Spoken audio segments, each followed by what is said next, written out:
नमस्कार, बहुत स्वागत आप सभी का। जी मध्य प्रदेश छत्तीसगढ़ देख रहे हैं आप और आपके साथ मैं हूं कीर्ति दीक्षित। आजादी के इतने साल बाद भी टीकमगढ़ में सामंत शाही के चक्कर में दलित समाज के लोगों की क्रूर सोच का शिकार बन रहे हैं।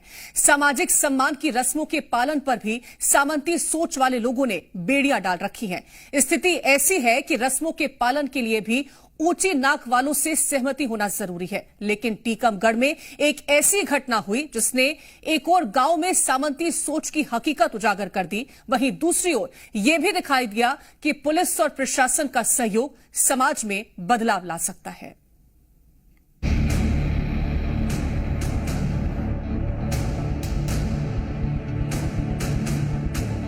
चेहरे पर खुशी, गांव में घोड़े की सवारी और रचवाई फिरने का रस्म। लेकिन इस रस्म में पुलिस का क्या काम? असल में राज की इस रस्म को अदा करने के लिए पुलिस का सहारा लेना पड़ा। लेकिन ऐसा क्यों हुआ? क्यों एक रस्म के लिए पुलिस टीम बुलानी पड़ी? मध्य प्रदेश के पिछड़े बुंदेलखंड में सामंत शाही के चलते आज भी ग्रामीण अंचलों में दलितों पर अत्याचार किया जाता है। बुंदेलखंड में अभी भी कई गांवों में सामंती सोच की जड़ें मजबूत हैं, जिसके कारण दलित अक्सर सामाजिक सम्मान की साधारण रस्मों का पालन नहीं कर पाते। आलम यह है कि दलित समाज के लोग विवाह में घोड़ी पर चढ़कर गांव में नहीं घूम सकते।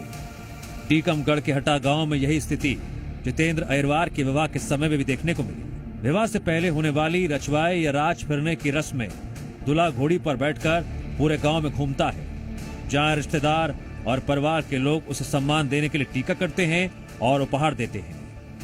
जितेंद्र अहिरवार की शादी के लिए गांव में राज निकालने की तैयारी चल रही थी। परंपरा के अनुसार दूल्हे को घोड़े पर सवार होकर गांव में यात्रा करनी थी। लेकिन जब घोड़े वाले को गांव के दबंगों ने चेतावनी दी कि दलित युवक को घोड़े पर चढ़ने की इजाजत नहीं दी जाएगी, उसने घोड़ा देने से मना कर दिया और एडवांस राशि लौटाकर बुकिंग रद्द कर दी।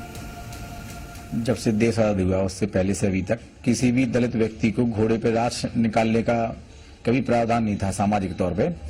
तो वहाँ के जो दलित समाज से जो दूल्हा था उसने कोशिश करी, उनके परिवार के लोगों ने जो घोड़ा है उसके लिए एडवांस दिया और बग्गी के लिए, और फिर 2 दिन बाद उन्होंने वापस कर दिया ये बोल के कि भैया हम नहीं बिठा पाएंगे, अगर आप बैठोगे तो फिर मेरी इस घोड़ी पे कोई नहीं बैठेगा या फिर हमारा विरोध करेंगे लोग। तो उनको आशंका हुई क्योंकि पहली बार बैठने का वो काम कर रहे थे घोड़े पे। तो फिर वो हमारे पास जानकारी लेके आए तो हम थाने में इसके लिए आवेदन देने गए थे। हटा गांव में आजादी के इतने सालों बाद भी सामंती सोच और जातिवाद की गहरी छाया बनी हुई है। गांव में पहले दलित दूल्हे के घोड़ी पर बैठकर इस प्रकार की रस्में निभाने पर विवाद हो चुका था। गांव के सामंती प्रवृत्ति के लोगों ने इस रस्म पर आपत्ति जताई थी। घटना से सबक लेते हुए जितेंद्र अहिरवार ने पुलिस से सुरक्षा मांगी। पुलिस ने भी मामले की गंभीरता को समझते हुए सुरक्षा दी। टीआई सर हो चाहे चौकी प्रभारी हो, इन लोगों ने उसको संज्ञान में लिया। एसपी सर ने खुद संज्ञान में लिया और पुलिस बल को 2 दिन पहले पहुंचाया और कल भी पुलिस बल की उपस्थिति में उस गांव में बड़े धूमधाम से राज निकाली गई।